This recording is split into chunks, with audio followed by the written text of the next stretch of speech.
우리가 신자로서 또 목회하는 목사로서 우리가 신앙생활을 어떻게 하면 잘할 수 있을까?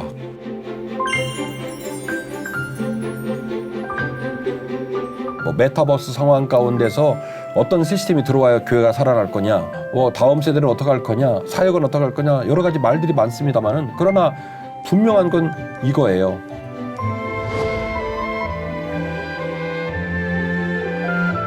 하나님께서 즐거워하는 자리, 하나님께서 원하는 방식.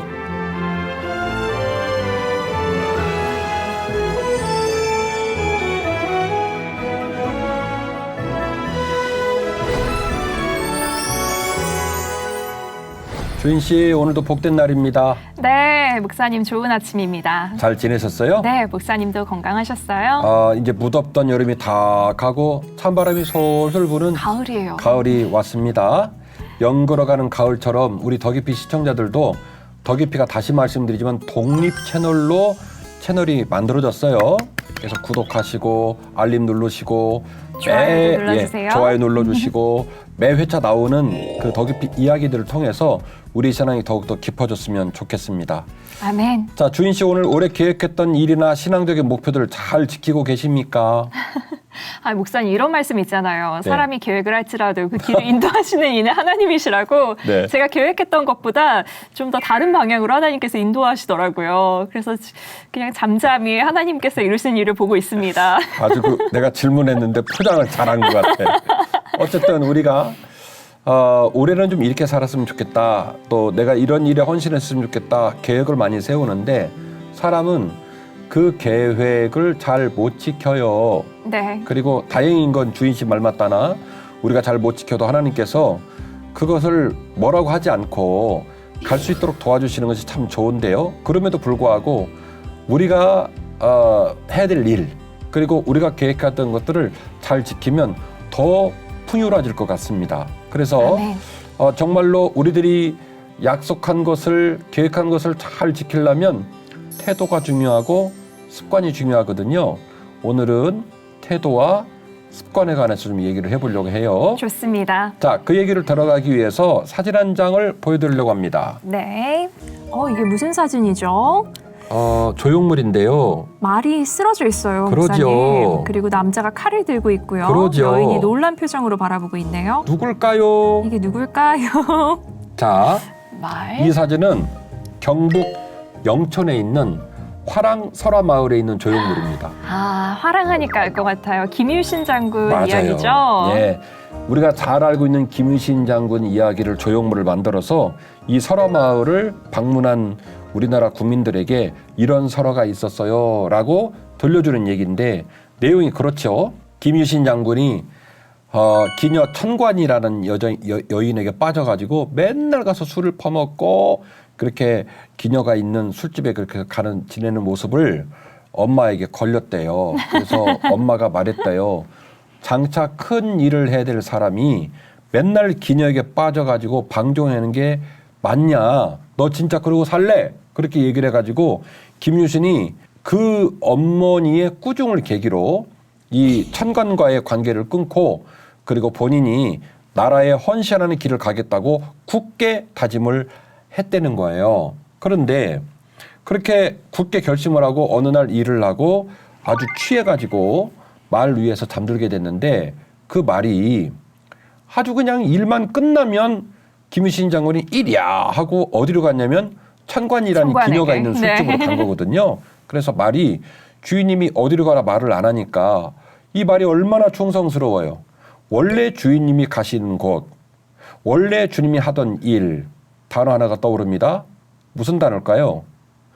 습관. 네. 습관. 원래 주인님이 가시던 곳, 원래 습관대로. 주인님이 하시는 일을 따라 내가 주인을 모시고 가야 되겠다 해가지고 어디를 가냐면 천관이 있는 술집에 간 거예요. 그래서 눈을 딱 뜨고 보니까 이미 천관 있는 곳에 다 와버린 거야. 그래가지고 김유신이 말에서 내려서 이렇게 말을 했다는 거야. 무엄한 놈아! 네가 내 마음을 모르고 이리로 왔구나. 나는 사사로운 애정에 빠질 수 없는 사람이다. 나라를 위해 바쳐진 몸이다. 라고 하고 칼을 꺼내서 자기가 사랑하는 말의 목을 쳐버렸다는 거야. 충성스럽게 주인을 모신 말이 무슨 죄예요? 그렇죠. 예. 습관처럼 간 것뿐인데. 예. 그러나 설화 마을에 있다는 것에 포인트를 가져야 될 것이 이게 사실인지 설화인지는 모르겠지만 그러나 어쨌든 강조하고자 하는 것은 습관을 고치는 일이 쉽지가 않다. 습관을 고쳐서 세계를 내는 게 너무너무 어렵다라는 것을 강조한 이야기 정도로 생각을 해보면 좋겠습니다. 자, 제가 장치로 이 얘기를 말한 이유는 우리들에게도 우리가 신앙생활 잘하고 하나님 잘 섬길 수 있도록 살겠다고 마음은 먹지만 그것을 가로막고 그것이 잘 진행되지 않는 안 좋은 습관이 많이 있다. 그렇다면 이 습관을 바꿔서 좋은 습관으로 가져가야 될 터인데 그런 맥락에서 오늘 더 깊이 이야기를 끌어가 보려고 합니다.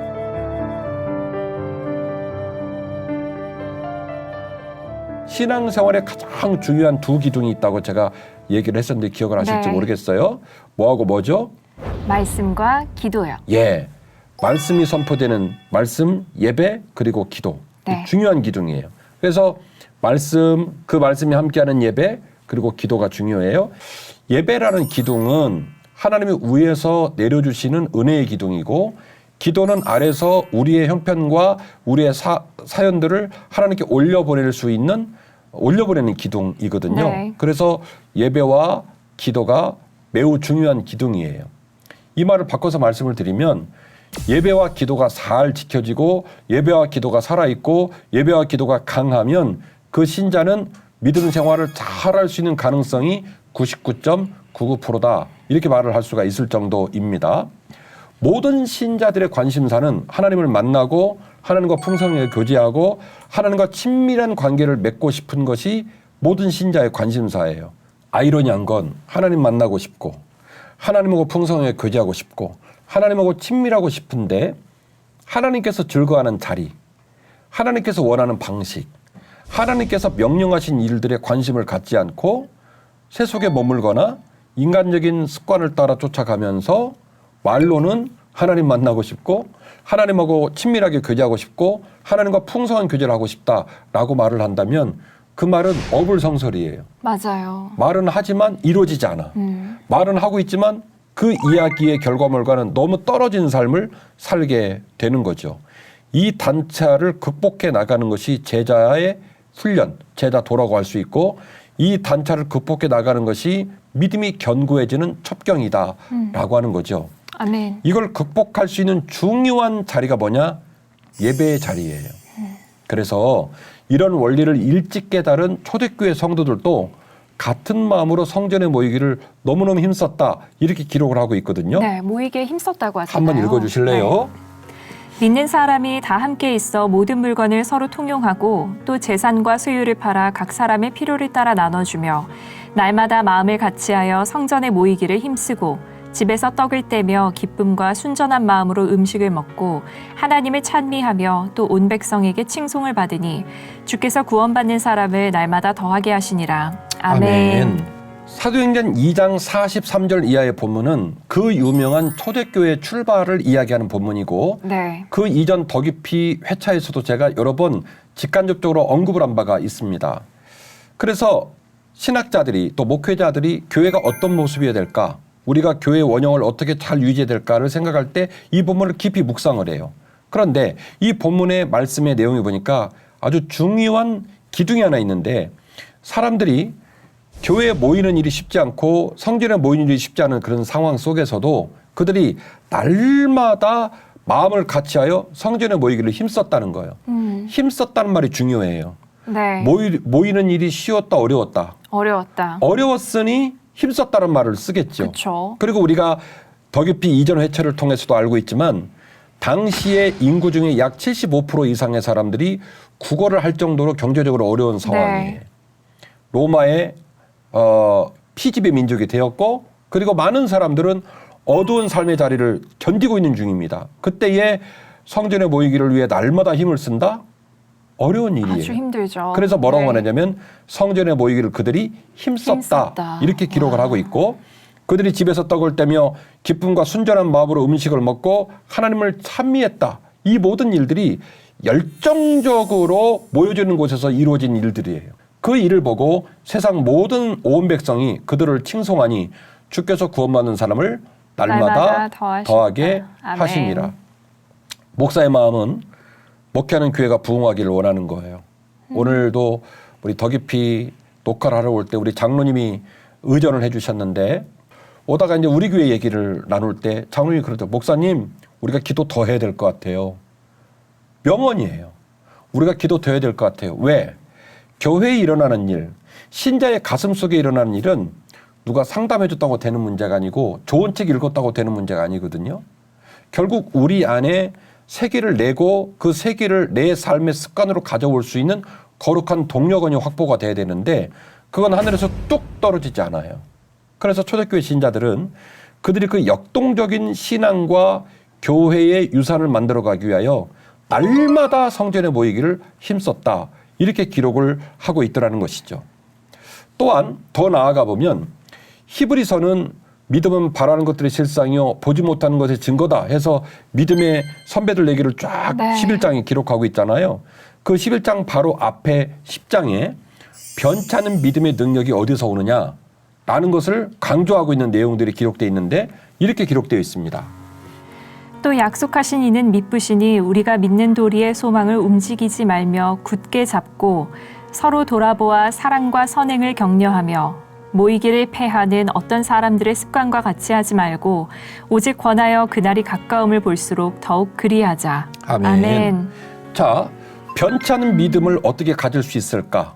변찮은 믿음이 소망을 굳게 잡는 믿음으로 어떻게 강화될 수 있을까에 관한 명백한 답을 뭐라고 말하냐면 모이기를 패하는 어떤 습관과 같이 하지 말자. 그쵸. 이 얘기를 거꾸로 말하면 모이기를 힘쓰는 습관을 가져야 된다는 거예요.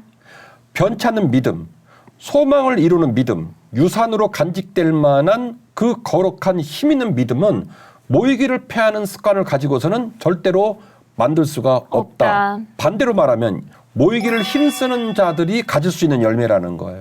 아멘. 우리가 코로나 팬데믹 상황들을 견뎌 나가면서 우리가 지금 너무너무 힘들어하잖아요. 맞아요. 그래서 교회도 힘들어하고 성도도 힘들어하고 그래서 여러 가지 학설들이 많아요. 뭐 메타버스 상황 가운데서 어떤 시스템이 들어와야 교회가 살아날 거냐. 또 우리가 이런 상황 가운데서 뭐 다음 세대는 어떻게 할 거냐. 사역은 어떻게 할 거냐. 여러 가지 말들이 많습니다만은 그러나 분명한 건 이거예요. 예배와 기도가 우리의 삶의 습관으로 다시 찾아오지 않으면 우리의 습관으로 견고하게 만들어지지 않으면 우리의 신앙생활은 소망이 없습니다. 신앙은 내 힘으로 가는 게 아니에요. 맞아요. 성령 충만함과 하나님이 우리를 이끌어 주시는 힘으로 우리가 가는 거기 때문에 그 연료가 바닥에 나버리면 갈 수가 없습니다. 그래서 반드시 신앙생활이 유산을 남기고 힘있게 나아가기 위해서는 예배와 기도라는 두 기둥 가운데서 견고히 세워져야 한다는 말이죠. 네. 자, 제가 지금 신앙생활의 중요한 기둥이 두 개다. 하나는 예배와 말씀, 또 하나는 기도라고 그랬죠. 이 기도가 매우 중요할 터인데 이 예배자의 삶 속에서 하나님의 능력을 경험하고 삶을 치유하고 사명의 길을 걸어갈 수 있는 힘, 그 동력원을 유발하는 힘이 뭐냐? 바로 기도라는 거예요. 예수께서 그 손을 잡아 일으키시니 이에 일어서니라. 집에 들어가심에 제자들이 조용히 묻자오되 우리는 어찌하여 능히 그 귀신을 쫓아내지 못하였나이까. 이르시되 기도 외에 다른 것으로는 이런 종류가 나갈 수 없느니라 하시니라. 아멘. 아멘. 자, 이 광경은 어떤 광경이냐면 예수님께서 3년간 제자들을 잘 양육하시고 그 말미쯤에 변화산에서 변화를 하시느라 제자 3명 데려가고 나머지는 밑에서 기다리고 있었어요. 네. 그때의 아이가 불에 들어가고 물에 들어가고 그래서 너무너무 힘든 부모가 자녀를 데리고 왔죠. 그 고쳐달라고 얘기하니까 제자들도 욕심이 생겼나 봐요. 그동안 배운 게 있잖아요. 그동안 본 게 있잖아요. 그래서 그 모든 배우고 본 것을 다 작동을 시킵니다. 나아요, 안 나아요? 안 나아요. 안 나아요.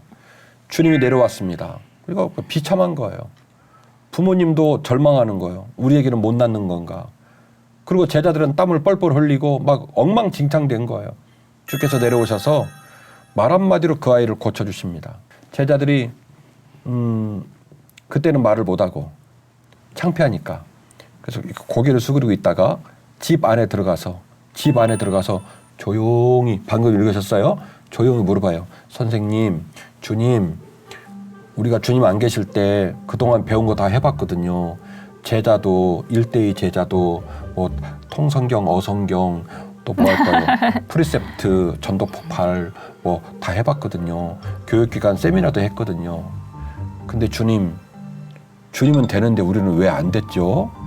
그렇게 얘기하니까 주님이 복잡하게 뭐 제자도는 몇 단계까지 했니? 전도폭발 임상은 했니? 이렇게 물어보지 않았어요. 네. 딱 한마디로 말하기를 내가 너희들 고생한 줄 알지. 나한테 잘 배운 것도 알지. 근데 말이다. 제일 중요한 게 빠졌어. 이 모든 것들은 기도 외에는 할 수가 없는 일이야.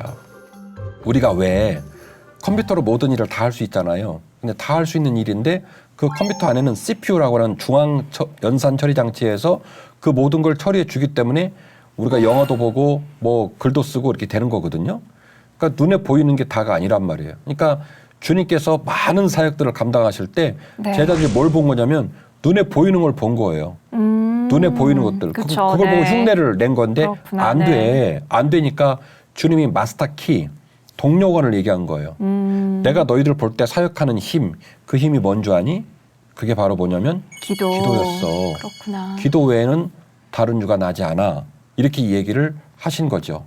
자, 그러면 주인 씨 한번 여쭤보십시다. 제가 지금 신앙생활의 중요한 두 기둥이 예배와 기도라고 그랬잖아요. 네. 어떤 느낌이세요? 얘기 듣고 나니까.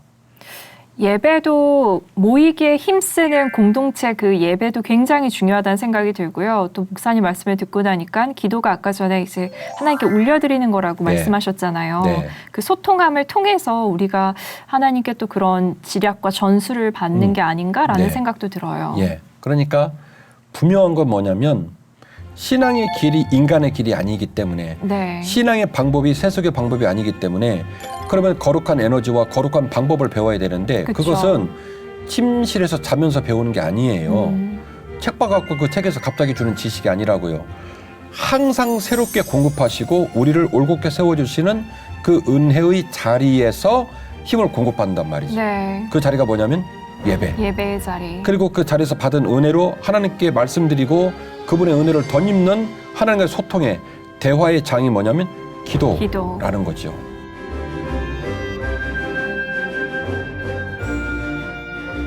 예배와 기도가 중요하다는 것은 우리 시청자들이 다 이쯤 되면 공감을 하셨을 거고 아침에 이제 그렇게 되겠구나 마음을 잡수셨을 거고 문제는 이 이야기를 더 깊이 이야기꾼인 김주로 목사에게 처음 들은 얘기는 아니란 말이에요. 교회에서도 많이 들었고 섬기시는 교회 목사님이 아마 강조를 많이 하실 거예요.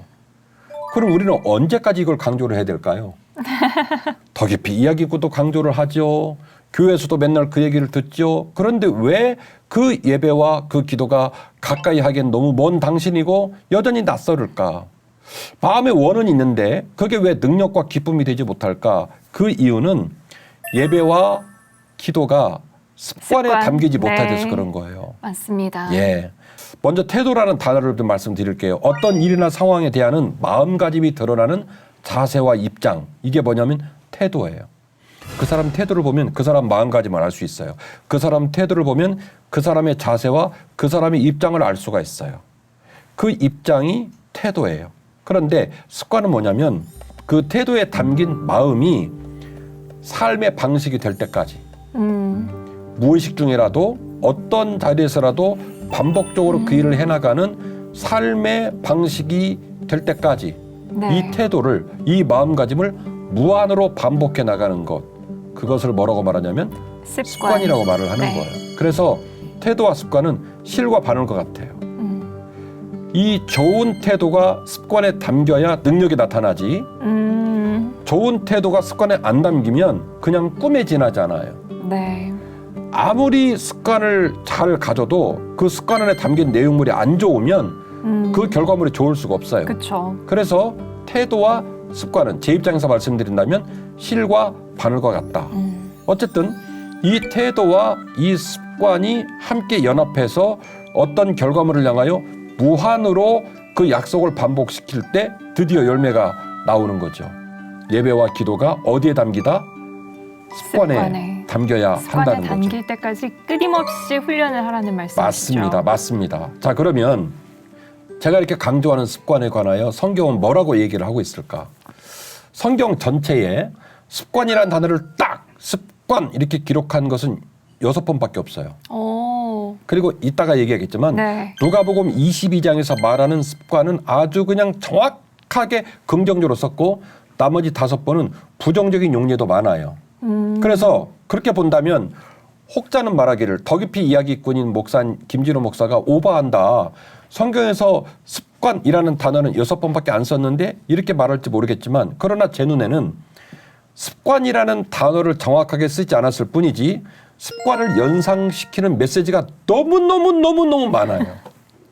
흘러 넘쳐. 네. 그래서 굳이 단어를 가지고 시비를 걸 일이 아니라 안으로 들어가서 습관을 연상시키는 얘기들을 보고 그 이야기들의 맥락을 보면 아, 습관이 중요하구나 라는 것을 알 수가 있습니다. 이때 예수께서 기도하시러 산으로 가사 밤이 새도록 하나님께 기도하시고 밝음에 그 제자들을 부르사 그 중에서 12를 택하여 사도라 칭하셨으니 아멘. 놀라운 얘기가 나옵니다. 예수님이 12제자를 선발하신 내용이에요. 네. 다른 복음서에 나오죠. 그런데 누가복음 6장 12절은 예수님이 12제자를 선발하시면서 그날 직전 밤에 철야 기도를 했다는 거예요. 그렇죠. 네. 무엇을 위하여? 나의 제자들을 뽑기 위하여 네. 기도했다는 거예요. 그리고 이런 광경은 사복음서를 보면요. 아주 흔하게 나와요. 주님이 새벽 미명에 일어나셔서 기도하셨다. 네. 어떨 때는 무리들이 쫓아오니까 무리들을 일부러 밀어넣고 무리들을 멀리 띄워놓고 기도하셨다. 이런 그러니까요. 내용들이 나오거든요. 바로 뭘까요? 주님은 기도하는 습관을 갖고 계셨다는 거예요. 네. 습관을.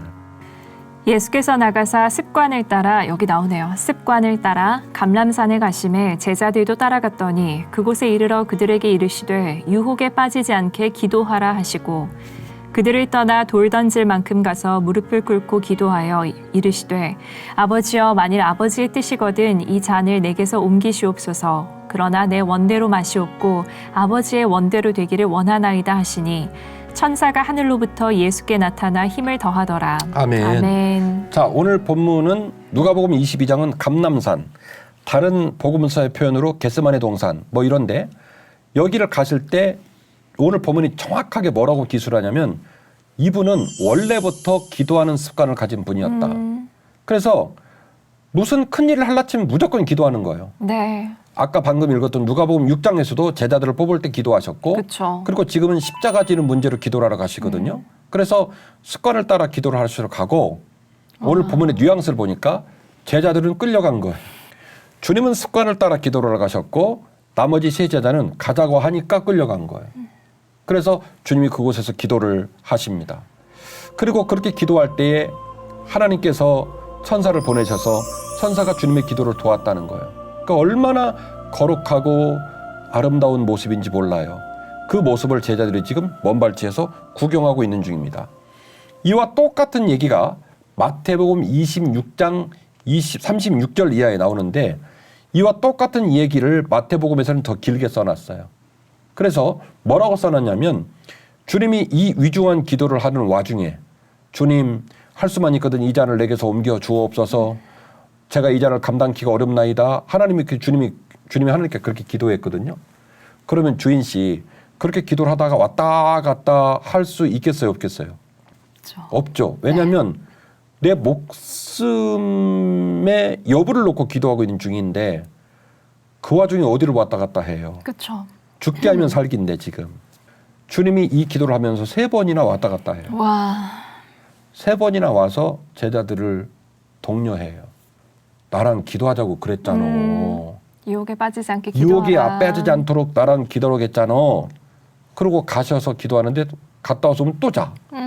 그래서 몇 번을 왕복하시냐면 3번. 3번을 왕복하신단 말이에요. 이 말은 무슨 얘기냐. 주님의 겟세마네 기도는 당신의 사명을 위한 기도이기도 하지만 주님께서 제자들에게 뭘 가르치고 있는 거냐면 기도를 가르치는 거예요. 말로 가르치는 게 아니라 몸으로 가르치는 거예요. 기도를. 네. 기도를 뭘로 가르친다고요? 몸으로. 몸으로 가르치는 거예요. 당신이 하면서 그걸 보여주는 거예요. 본받으라고. 네. 심지어 마태복음 26장에 주님께서 왔다 갔다 하시다가 기도를 하시는데 그 문장이 아주 또 특이해요. 처음 기도하실 때는 할만하시거든 이렇게 기록해놨어요. 네. 아버지여 할만하시거든 이 잔을 내게서 옮겨주옵소서. 그런데 오셔갖고 제자들한테 기도하라고 그랬잖아. 힘을 내라고 말씀하시고 가셔서 기도하실 때는 문장이 바뀝니다. 뭐라고 바뀌냐면 내가 마시지 않고는. 느낌이 많이 다르죠. 네. 첫 번째 기도하실 때는 할만하시거든 이렇게 기도를 했는데 기도가 점점 깊어지면서 내가 마시지 않고는 이 잔을 옮길 수 없다면 내 뜻대로 하지 마옵시고 아버지의 뜻대로 하옵소서. 그래서 주님은요. 기도가 습관에 담겼을 때에 그 기도를 통하여 몸소 기도가 내가 생각하지 않은 부분까지 내려가고 단단해지고 나를 바꿀 수 있다는 증거들을 마태복음은 이야기하는 거예요.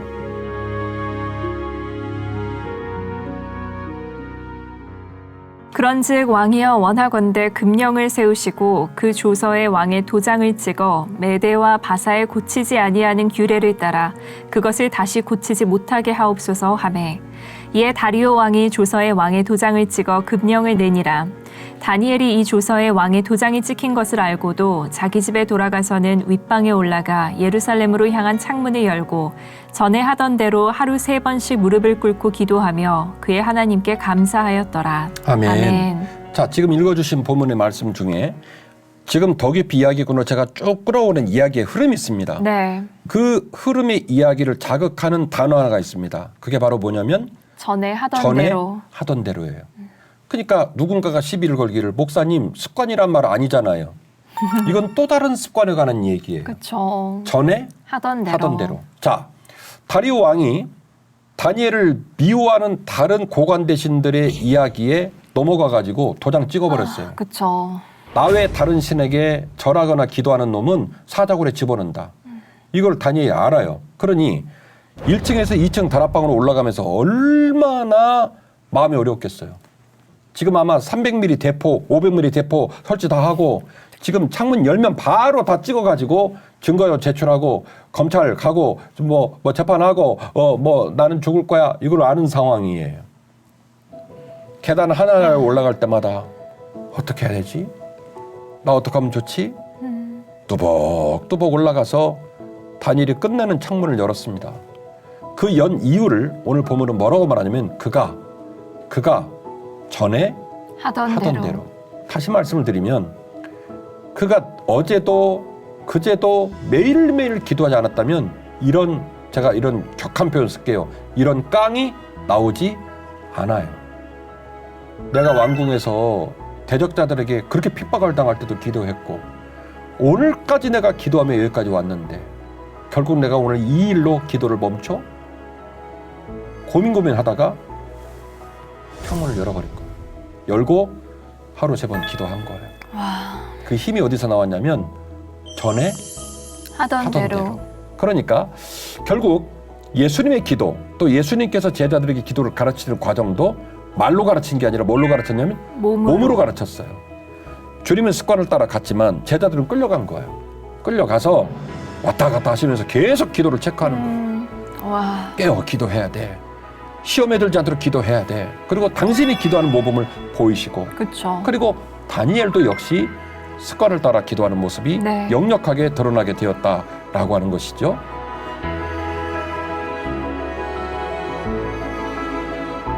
오늘은 더 깊이 이야기꾼으로 좀 유의미한 이야기가 있어서 좀 자료를 좀 소개하려고 합니다. 제가 종교 지도자로 또 더 깊이 이야기꾼으로 신앙 안의 습관이 중요하다라고 얘기를 했는데 네. 그렇다면 세상의 벗들은 습관을 어느 정도로 인지를 하고 있을까 좀 소개를 하려고 합니다. 오늘 제가 습관이 중요하다고 말하니까 세상의 리더들도 습관을 굉장히 중요하다고 말을 해요. 아웃라이어라는 책이 있습니다. 이렇게 생긴 건데 혹시 읽어보셨나 모르겠지만 그렇죠. 1만 시간의 법칙에 대해서 소개한 책이잖아요. 아우 진짜 내가 그럴 줄 알았어. 자, 이 아웃라이어라는 말은 보통 사람들을 뛰어넘는 사람들이라는 말이에요. 그러니까 특별한 리더와 업적을 이룬 사람들을 리서치를 한 거죠.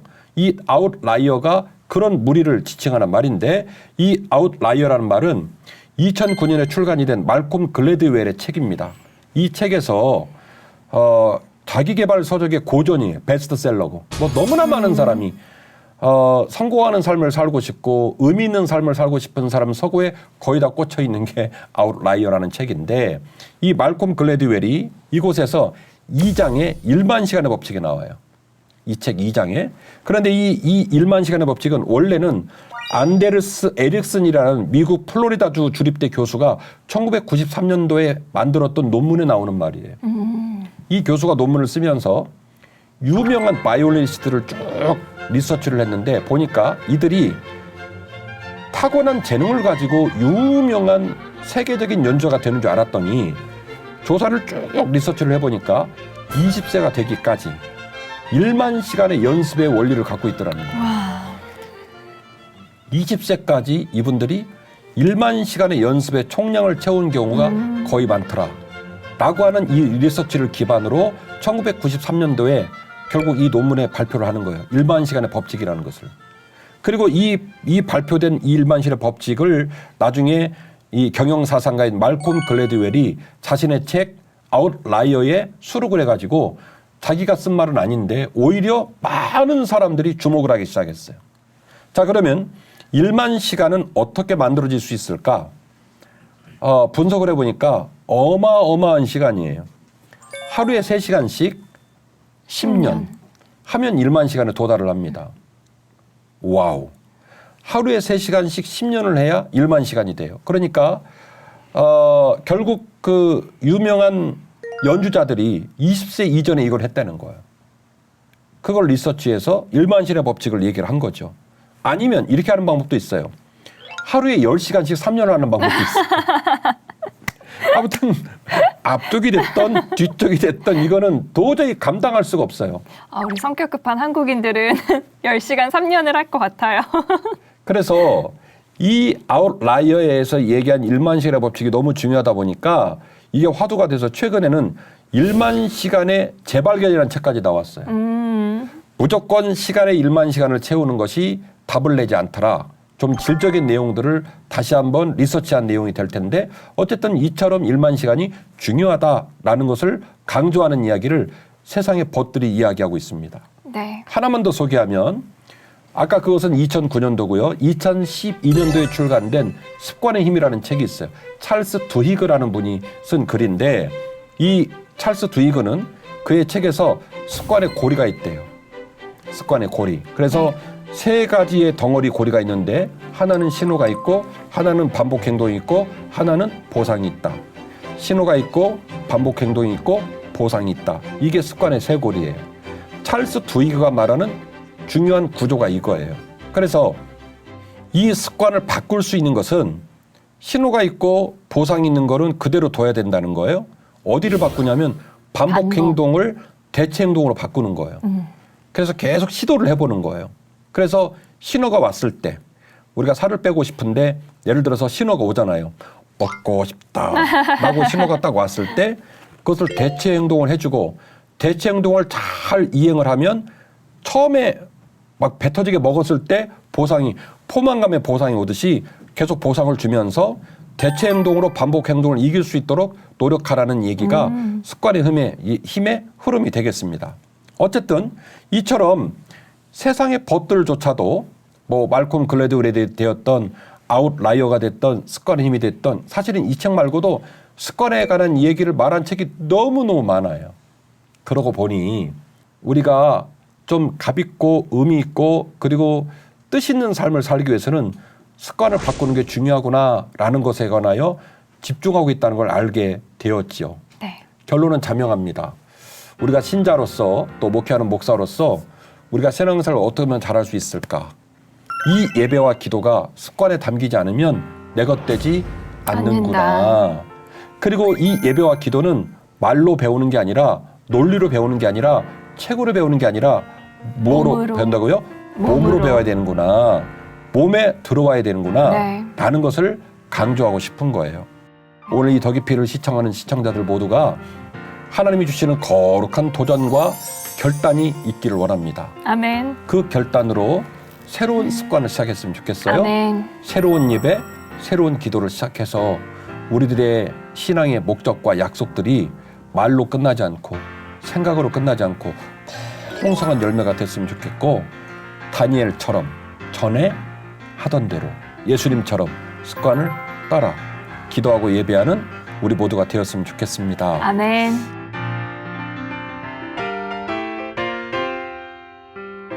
예수님께서 그때 제자들에게 아버지로부터 보거나 듣지 않은 것은 내가 할 수 없다고 하셨잖아요. 네, 그러니까 네. 아버지께로부터 보고 들은 것만 행하였다고 하셨는데 저는 그 비결이 바로 그 예배와 기도의 자리라고 생각을 해요. 예수님께서 큰 결정을 하시기 전마다 네. 그 골방에 그 기도의 시간을 꼭 가지셨던 것처럼 믿음은 또 들음으로 난다고 했고요. 또 모든 민족을 향한 아버지의 마음처럼 이 모이기에 힘쓰고 개인 한 명을 위한 마음이 아니잖아요. 그렇죠. 하나님은 그렇죠. 공동체를 향한 마음이 있으시기 때문에 아버지의 마음을 이해하고 또 우리가 전략을 받으려면 이 예배와 기도 시간을 확보하는 게 정말 중요하구나. 이게 맞아요. 습관이 될 때까지 훈련을 해야겠구나 라는 생각을 하며 제가 개인 기도 시간을 충분히 확보를 해야겠구나라는 생각을 하게 됐습니다. 우리 주인실은 모범생이에요, 모범생. 제가 전도사 때 우리 아버지하고 싸운 적 있어요. 우리 아버지도 목사님이시거든요. 네.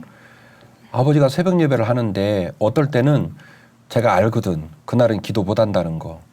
호주에 있는 삼촌이 와갖고 1시까지 놀았거든. 그 새벽에 기도가 되시겠어요? 어떨 때는 아프거든. 맞아요. 근데 아버지가 그 자리에 앉아 있는 거예요. 그래갖고 시골 가다가 제가 아버지한테 그랬어요. 아버지의 기도는 아무래도 좀 위선이 있는 것 같다. 전도사 나름대로 네. 아버지가 그러는 거예요. 그럼 너는 언제 기도할래? 제가 그랬어요.